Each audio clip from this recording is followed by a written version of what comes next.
Especializado en temas de la iglesia, en creencias religiosas. Muy buenas noches, Bernardo, gracias por esta comunicación. ¿Qué tal? Buenas noches, Emilia. Pues con esta información, Bernardo, de que la PGR está investigando, pues por fin, estas denuncias en contra de curas pederastas, en contra de Norberto Rivera, digamos, por presuntamente haber encubierto a curas pederastas. ¿Qué te parece? Pues me parece una muy buena noticia, una muy buena señal, que se inscribe en este gran escándalo también que está viviéndose en el Vaticano.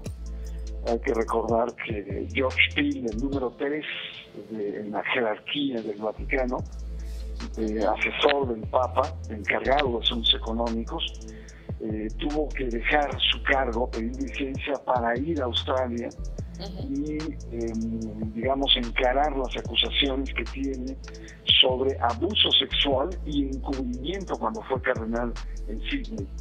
De tal suerte que este caso de Rivera pues es una señal positiva de que es posible que en México haya justicia y no se quede en la impunidad. Y sobre todo, Olivia, esta ley no escrita de la protección del fuero religioso, es decir, la impunidad de muchos obispos que han sido infractores o que han tenido que ver con la justicia, se convierten en seres intocables, como si fueran, no sé, venidos de otro planeta. Y creo que la PGR, al admitir el caso y empezar a investigar el caso de estos 15 sacerdotes, es una buena señal de que la justicia es para todos y todas y es parejo.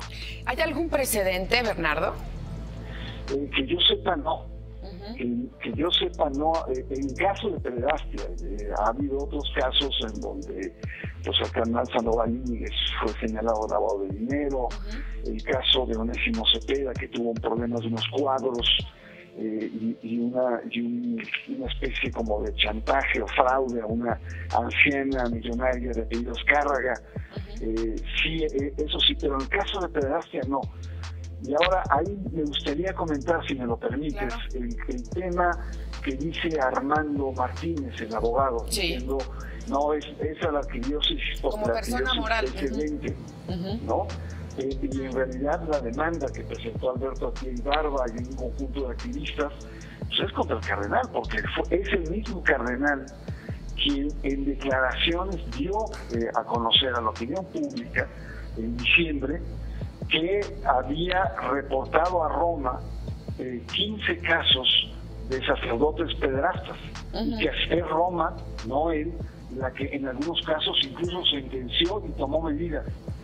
El tema aquí, como máxima cabeza de la arquidiócesis, es que no basta simplemente enviar a Roma, cuyo mayor castigo es la separación del cargo religioso, sino que es un delito, no solamente es un pecado eclesiástico, sino es un delito, y que por lo tanto tuvo la obligación de haber reportado a las autoridades el delito de abuso sexual de curas a menores en la Ciudad de México. Y esto no lo hizo, y este es el motivo, esta es la litis en la cual se discute en este momento en la PGR.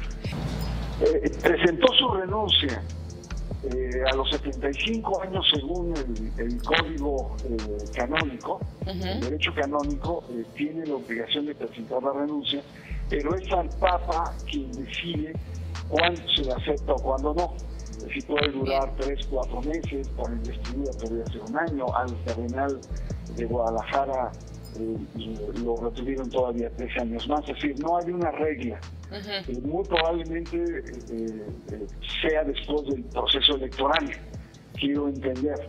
Pero un escándalo como el que se puede desarrollar acá en casos de la PGR, a donde tengo una actitud, digamos, severa y acuciosa, sí podría acelerar la salida del cardenal Norberto Rivera, sin duda alguna. ¿De qué denuncia estamos hablando? ¿Por qué se señala a Norberto Rivera Carrera? Bueno, lo primero que tendríamos que decir es que en diciembre del año pasado, en una de las conferencias, desayunos que el cardenal da hacia finales de año, y tal vez en esta ocasión como una especie de despedida o de balance de su ejercicio como obispo, que estaba pues a punto de presentar su renuncia por derecho canónico ante el Papa, pues dijo textualmente que él jamás había encubierto pederastas, que había conocido 15 casos de clérigos pederastas, que él los había investigado, así dice en sus términos, y que envió esta información a Roma, a la Sagrada Congregación de la Doctrina de la Fe, que es la instancia de la Iglesia Católica que se encarga de ese tipo de delitos, y que había sido el Papa mismo, Juan Pablo II, Benedicto XVI, Francisco, eso está por indagarse, quién o quienes determinaron las sentencias respectivas. Con base en esa afirmación del mismo cardenal, pues nos pusimos a investigar, Javier. Diciembre del año pasado. Diciembre del año pasado, está en el video de su misma editorial de la arquidiócesis y en muchos medios que salió.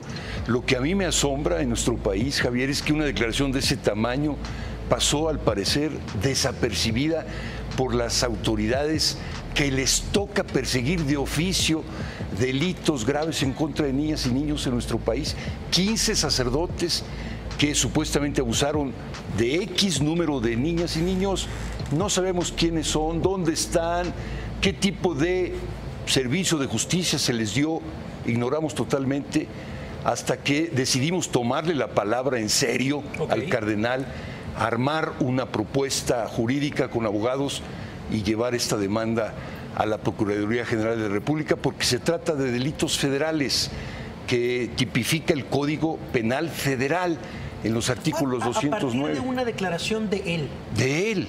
Nosotros, quiero decirte que yo en lo personal me sorprendió darme cuenta que el cardenal había finalmente, después de años de decir, aquí no hay pederastas, aquí nunca hemos encontrado ningún caso, yo no me ha tocado nadie, incluyendo el caso del padre Nicolás, sí, al que él dijo que no tenía, porque no lo había investigado. Imagínate, cuando sabemos que todos los casos deben ser investigados por los obispos como mandato del Código de Derecho Canónico y procesados internamente, que eso obviamente lo pueden hacer, pues es un asunto interno, pero hay otra obligación, Javier: denunciar ante las autoridades competentes delitos graves. Delito. Sí. Este tipo de delitos y otros graves que se cometan en las instancias religiosas, ante Gobernación y ante el Ministerio Público, por tratarse de delitos graves penales.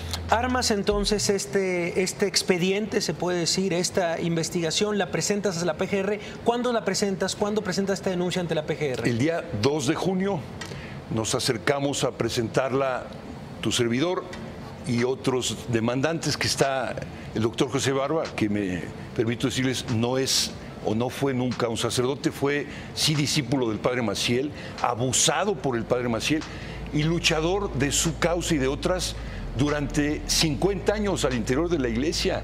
Por eso decidió salir a denunciar en público en 97, y el cardenal Rivera, teniendo la información en su archivo de los obispos que habían denunciado a Maciel en Roma, porque así lo deben hacer, acusó al periodista Salvador Guerrero, que es uno de los codemandantes, que todo era pura mentira, puro invento, y que además le habían pagado por sembrar estas falsedades en los medios, cuando él tenía, el único obispo del mundo que tenía la información directa e inmediata en los archivos de su diócesis sobre el caso Maciel, hechas por el arzobispo Miguel Darío Miranda, sí, arzobispo de México, el obispo auxiliar Orozco y Jiménez, y el obispo de Cuernavaca, don Sergio Méndez Arceo.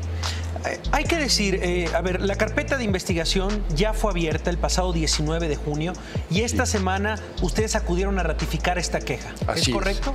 Fue lo primero que nos pidieron, ¿verdad? Ratificar la demanda. Yo fui el primero que la ratifiqué. Hablé con la subprocuradora Sara Irene Herrerías, a quien le hago explícito mi reconocimiento de haber atraído el caso a la FEBIMTRA, porque el tema principal, Javier, son las víctimas. El tema central que la Iglesia no acaba de entender, ni hoy con Francisco, perdón que sea tan enfático, es el problema de las víctimas que quedan en la total indefensión, en el abandono, además de haber sufrido todo el daño contra sus personas, sufren la revictimización por la institución llamada Iglesia Católica y en este caso el cardenal Norberto Rivera. ¿Dónde están esas víctimas? ¿Quiénes son? ¿Qué tipo de atención en términos de justicia se les ha dado? Eso es lo que quieren que se investigue. Es lo que queremos que se investigue, los delitos. Que se sepan este encubrimiento de 15 curas pederastas. Así es, que él conoce perfectamente, que él afirma haber investigado y por tanto tiene expedientes en su archivo de lo que se llama el Tribunal Eclesiástico de la Arquidiócesis de México, como es el caso de Jesús Romero, ahí está, público, y que él entregue sus expedientes a la PGR para que se sepa quiénes son, contra quiénes actuaron y qué es el tipo de delitos que se cometieron. Hay que decir que no hay antecedentes sobre indagatorias, ¿verdad?, de líderes religiosos en México, sobre líderes religiosos. Lamentabilísimamente, Javier, yo creo, y esa es mi opinión, que el gran problema de nuestro país no es solo la corrupción en la que hemos insistido mucho y qué bueno. El gran problema de nuestro país es la impunidad. Es la protección de este tipo de personas que cometen estos actos por las máximas autoridades de nuestro país. Y en el caso particular del cardenal, yo creo que está siendo hasta ahora, y esperamos que deje de hacerlo, protegido por el mismo presidente de la República, Javier. Okay. ¿Por qué? ¿Por qué tenemos que poner la lupa sobre este caso? ¿Por qué lo que sucede el día de hoy, lo que se anuncia de esta indagatoria de la PGR Norberto Rivera es un hecho inédito e histórico? Bueno, nunca se había hecho, nunca se les había tocado, ni siquiera indagado.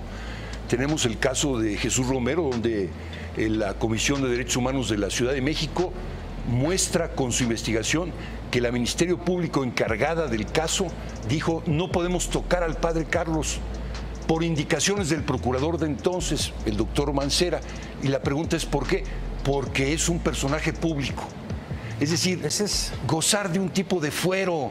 De hecho, aunque ya Juárez en la reforma de nuestra nación había luchado por la separación Iglesia-Estado, claro, y por la supremacía del Estado de Derecho sobre cualquier principio o ideología religiosa. ¿Cuál es el camino legal que sigue, Alberto? El camino legal que sigue es, según nos dijeron, ahora diseñar el modelo propio de investigación que van a seguir. Quiero, además de mi reconocimiento, también decir que faltan expertos en la materia en nuestro país. Siempre se ha hecho de lado este tema. Entonces, necesitamos diseñar un excelente modelo de investigación para ir al fondo y entonces llamar a declarar al cardenal, a la FEBIMTRA. Pedimos que no se hagan privilegios y no se hagan prebendas, se le llame a declarar. Él es inocente hasta que no se demuestre lo contrario, por supuesto, que se le llame a declarar. Sobre esa declaración nosotros vamos a aumentar nuestra demanda, vamos a ampliarla, como se dice, porque tenemos muchísima información que presentar ante la PGR. Sí, la respuesta de la gente cuando puse la historia que publican el diario Reforma es, a ver, me dicen, riesgo histórico sería que hubiera un seguimiento real, que se siguiera la investigación, que de verdad hubiera tal. Esa es la percepción de la gente.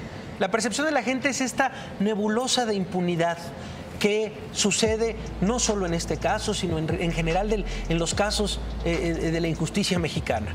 Entonces, por lo menos la gente, la temperatura en redes es, por supuesto que es sorpresivo esto, nunca se había indagado directamente a un cardenal, pero por supuesto ellos esperan que el camino, por lo menos lo que tú dices, Alberto, que diga, ok, soy inocente por esto, y de verdad no encubro porque hice esto, y se le dé un cauce legal. Esa es la historia. Esa es la historia, Javier. Nosotros no vamos ni por venganzas, ni por difamaciones. El cardenal ha difamado. El cardenal me ha difamado a mí, ha mandado a su gente a difamarme, a decir que yo estoy detrás de esto porque tengo un resentimiento o una irregularidad y por eso ando buscándola. Por Dios, la causa vale por sí misma. Hay cientos de víctimas o miles en nuestro país y en el mundo decenas de miles, Javier. Vamos por ellas. No nos interesan beneficios personales. Si eso así fuera, yo ya estaría hecho un obispo como él me lo prometió si me callaba la boca. Entonces es importante que pongamos el énfasis en el centro. Tiene que declarar, tiene que entregar los expedientes y si es inocente, no habrá nada que perseguir.